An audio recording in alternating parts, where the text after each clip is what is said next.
Hi friends, welcome back to my channel.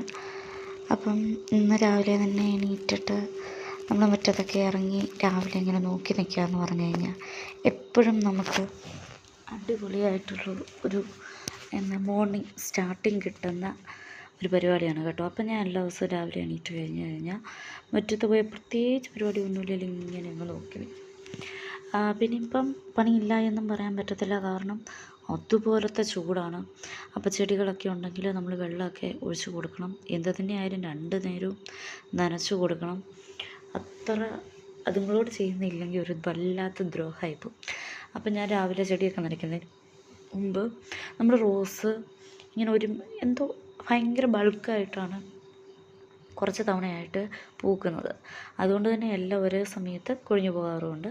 അപ്പം ഞാൻ ഈ അടുത്തൊരു വീഡിയോ കണ്ടപ്പം നമ്മളിങ്ങനെ പുറത്തുനിന്ന് ധൂപം കത്തിക്കാൻ നല്ല സ്മെല്ലുള്ളത് വാങ്ങിക്കത്തില്ലേ, അപ്പം അതിങ്ങനെ കണ്ടപ്പോൾ എനിക്ക് ഒരു വീഡിയോ ഇങ്ങനെ കണ്ടു. ഞാൻ അത് വീട്ടിൽ അവർ നാച്ചുറലായിട്ട് ഓർഗാനിക്കായിട്ട് റോസ് പെറ്റൽസും അല്ലെങ്കിൽ എന്തെങ്കിലുമൊക്കെ നമ്മുടെ വീട്ടിലുണ്ടാകുന്ന ഫ്ലവേഴ്സും എല്ലാം കൂടെ കൂട്ടി വെച്ചിട്ട് ഉണ്ടാക്കുന്ന ഒരു വീഡിയോ കണ്ടു. അപ്പോൾ എനിക്കത് ഉണ്ടാക്കി നോക്കണമെന്നൊരാഗ്രഹം തോന്നിയിട്ട് നമ്മുടെ ഈ ഡ്രൈ ആയിട്ട് നിൽക്കുന്ന റോസിൻ്റെ പെറ്റൽസ് എല്ലാം രാവിലെ തന്നെ കട്ട് ചെയ്ത് ഞാൻ വെച്ചു. അത് കഴിഞ്ഞിട്ട് അവരെയൊക്കെ നനച്ചു കൊടുത്തിട്ട് വന്നിട്ട് ഫുഡ് കഴിക്കാമായിരുന്നു. അപ്പം ഇന്ന് നമ്മുടെ വീട്ടിൽ പുട്ടും ഏത്തപ്പഴം പുഴുങ്ങിയതുമാണ്. ഏത്തപ്പഴം പുഴുങ്ങിയിട്ട് പുട്ടിനൂടെ കഴിക്കുന്നത് മറ്റ് സാധാരണ പഴങ്ങളെക്കാളും ഇല്ലെങ്കിൽ നമ്മുടെ മറ്റേ ഏത്തപ്പഴം തന്നെ പച്ചയ്ക്ക് കഴിക്കുന്നതിനേക്കാളുമൊക്കെ എനിക്കൊരു ഫേവറേറ്റ് കോംബോ ആണ് കേട്ടോ.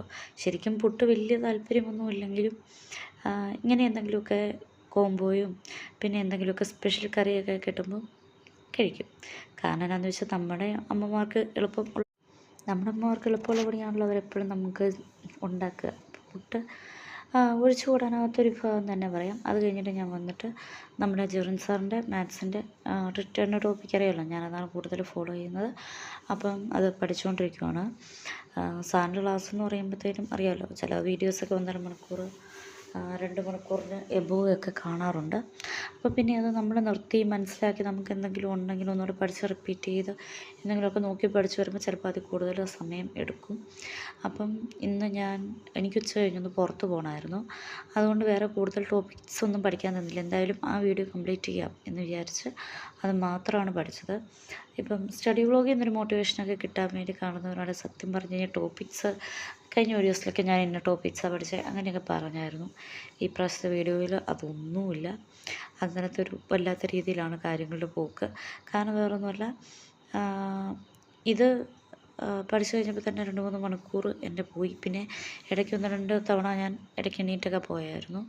അപ്പം അങ്ങനെ എല്ലാം കൂടെ വന്നപ്പോഴത്തേനും ഉച്ച കഴിഞ്ഞു. പിന്നെ ഉച്ച കഴിഞ്ഞ് ഫുഡൊക്കെ കഴിച്ച് ഞാനത് എടുക്കാൻ മറന്നുപോയി കേട്ടോ. സ്പീഡിൽ തിരക്കിലായിരുന്നുകൊണ്ട് റെഡി ആയിട്ട് കൂടി വന്ന് ഫുഡ് കഴിച്ചു. അതുകൊണ്ടത് എടുക്കാൻ വിട്ടുപോയി. അത് കഴിഞ്ഞിട്ട് പുറത്ത് പോയി, ഓട്ടോയ്ക്കാണ് പോയത്. അതുകൊണ്ട് തന്നെ കുറച്ച് അത്യാവശ്യങ്ങളൊക്കെ ഉണ്ടായിരുന്നു, അപ്പം പെട്ടെന്ന് പോയി. പക്ഷെ ഞാൻ വന്നു കഴിഞ്ഞപ്പോഴത്തേനും ഒരു 5 മണിയൊക്കെ ആയായിരുന്നു കേട്ടോ. 5 മണിയൊക്കെ ആയതുകൊണ്ട് തന്നെ പിന്നെ വൈകുന്നേരം വന്ന് പെട്ടെന്ന് ചായയൊക്കെ കുടിച്ച് കുറച്ച് നേരം സംസാരിച്ചൊക്കെ ഇരുന്നു. അപ്പോഴത്തേനും സന്ധ്യ മയങ്ങി.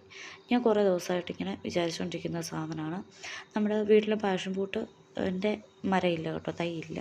അപ്പോൾ എനിക്ക് ഒരുപാട് നാളായിട്ട് ഇതിങ്ങനെ ഇട്ട് പിടിപ്പിക്കണം എന്ന ആഗ്രഹം ഉണ്ടായിരുന്നു. എനിക്ക് തോന്നുന്നു ഇത് നഴ്സറിയിൽ നിന്ന് വാങ്ങിച്ച് വെക്കുന്നതൊക്കെ ആയിരിക്കും നല്ലത്. പക്ഷേ എങ്കിലും അതിനെനിക്കൊരു അവസരം കിട്ടിയില്ല. അപ്പം ഞാനിങ്ങനെ പാഷൻ ഫ്രൂട്ട് നമുക്ക് കഴിഞ്ഞ പ്രാവശ്യം കിട്ടിയപ്പം ഞാൻ ഇതിൽ നിന്ന് കുറച്ച് അരിയെടുത്ത് പാകി നോക്കിയായിരുന്നു. അത് കിളുത്ത് നല്ല രീതിയിൽ വന്നായിരുന്നു. പക്ഷെ ഞാൻ ഇതുവരെ അത് റീപ്ലാന്റ് ചെയ്ത് കൊടുത്തില്ല. അതുപോലത്തെ ചൂടായിരുന്നു, നമ്മുടെ ഇങ്ങോട്ട് മഴയേ പെയ്തിട്ടില്ലായിരുന്നു. അതുകൊണ്ട് ഞാൻ അതിട്ട് റീപ്ലാന്റ് ചെയ്യാൻ പോയില്ല.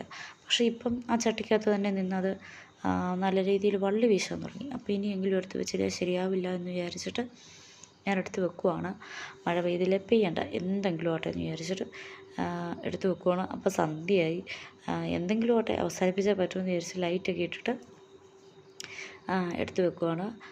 കോഴികളൊക്കെ ഇട്ടിട്ടാണ് ചാണകമൊക്കെ ഇട്ടിട്ട് നല്ല രീതിയിൽ അതൊക്കെ വെച്ച് കഴിഞ്ഞ് വന്ന് കുളിച്ച് ഫ്രഷായി പോയിട്ട് വന്നപ്പോൾ ബെറോട്ട വാങ്ങിച്ചുകൊണ്ട് വന്നിട്ടുണ്ടായിരുന്നു. ഞാൻ പിന്നെ നോൺ വെജ് ഒന്നും എടുക്കാനൊരു മൂഡ് ഇല്ലായിരുന്നു. അതുകൊണ്ട് തക്കാളിക്കറി ഇരിപ്പുണ്ടായിരുന്നു ഉച്ചയ്ക്കത്തെ, അത് കൂട്ടിയിട്ട് ബെറോട്ടയാണ് വൈകുന്നേരം കഴിച്ചത്. അതൊക്കെ കഴിഞ്ഞിട്ട് പഠിക്കാൻ പോകാം എന്നൊക്കെ വിചാരിച്ചിരുന്നപ്പം മമ്മി എനിക്കൊരു ഹെൽപ്പ് ചോദിച്ചു. കാരണം നമ്മുടെ വീട്ടിൽ മാവില്ല സത്യത്തിൽ. അപ്പം അതുകൊണ്ട് പപ്പയുടെ ഫ്രണ്ടിൻ്റെ വീട്ടിൽ നിന്ന് അവർ മാങ്ങ പറിച്ചപ്പോൾ കൊടുത്തു വിട്ടിട്ടുണ്ടായിരുന്നു. ഒട്ടും മാങ്ങ വലുതാണെങ്കിലും ഇങ്ങനെ അണ്ടി ഉറയ്ക്കാത്ത മാങ്ങയില്ല, അങ്ങനത്തെ മാങ്ങയായിരുന്നു. അപ്പം നല്ല പുളിയാണ്. സാധാരണ ഒരുവിധം പുളി ഉള്ള മാങ്ങകളെല്ലാം ഞാൻ പുല്ല് പോലെ കഴിക്കുന്നതാണ്. പക്ഷേ ഇതെന്തും എന്നെക്കൊണ്ട് പറ്റിയില്ല. എങ്കിലും അത് അരിഞ്ഞ് അച്ചാറാക്കാനായിട്ട് മമ്മിയെ ഹെൽപ്പ് ചെയ്യാൻ പറഞ്ഞു. അപ്പം മമ്മി കുറേ അരിഞ്ഞു, ഞാൻ കുറേ അരിഞ്ഞു. എനിക്ക് തോന്നുന്നൊരു 3-3.5 കിലോ മാങ്ങയ്ക്ക് മേളിലുണ്ടായിരുന്നു ഉറപ്പായിട്ടും. അതുകൊണ്ട് പതുക്കെ ഇരുന്ന് ഞാൻ ഭയങ്കര കുഞ്ഞായിട്ടായിരുന്നു. ഞാൻ മമ്മി കുറച്ചുകൂടി വലുതായിട്ടായിരുന്നു.